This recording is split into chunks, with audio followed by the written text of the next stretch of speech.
سب سے پہلے اس وقت سبھی جاننا چاہتے ہیں کہ آپ بطور فائنینس منسٹر آ رہے ہیں، فائنینس ایڈوائزر آ رہے ہیں، اکنامک ایڈوائزر آ رہے ہیں، کس طریقے سے آ رہے ہیں؟ جی، پہلے تو میں یہ اکنامک ایڈوائزری کاؤنسل بن رہی ہے جس کے چیئرمین جو ہے پرائم منسٹر ہیں، تو میں اس کے کنوینر کے طور پہ آ رہا ہوں. تو وہ ایک قسم سے کوآرڈینیٹ کرے گی جتنی بھی ہماری اکنامک ایکٹیویٹیز ہیں پاکستان کی، تو اس کو کوآرڈینیٹ کرے گی، کیونکہ اس وقت کوآرڈینیشن فنکشن جو ہے وہ بالکل نہیں ہے، مطلب ایبسنٹ ہے. تو اس سے یہ ہے کہ کوئی سمت نظر نہیں آ رہی کہ اکانومی کی سائڈ پہ جا رہی ہے.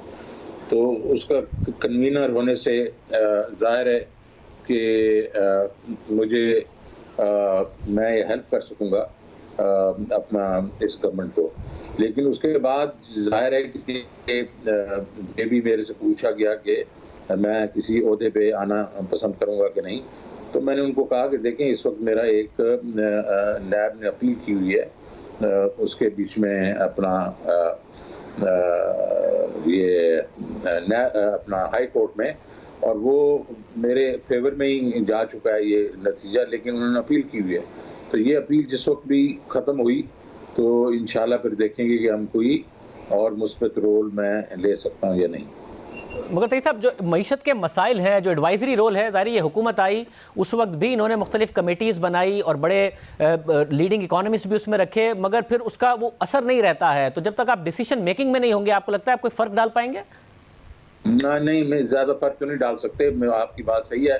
لیکن اگر ایڈوائزری جو کمیٹی ہے وہ بھی اگر کوئی افیکٹو آدمی اس کی کوآرڈینیشن کر رہا ہو تو کچھ نہ کچھ فرق تو ضرور پڑے گا. لیکن آپ کی بات یہ بالکل درست ہے کہ جو کیپٹنز آف دا شپ ہے نا، جب تک وہ مضبوط نہیں ہوں گے تو یہ کشتی آگے چلے گی نہیں.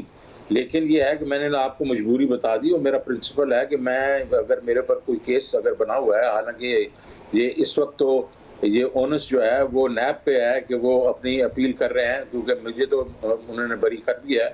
لیکن پھر بھی as a matter of principle I would just not like to take a position as of now, and hopefully in the near future یہ اگر ڈیسائیڈ ہو جاتا ہے تو پھر جو بھی پرائم منسٹر چاہیں گے تو وہ انشاءاللہ کریں گے. یعنی کہ اگر یہ ڈیسائیڈ ہو جاتا ہے تو اس کے بعد اگر آپ کو فائنینس منسٹری آفر کی جاتی ہے تو پھر آپ قبول کر لیں گے؟ بالکل.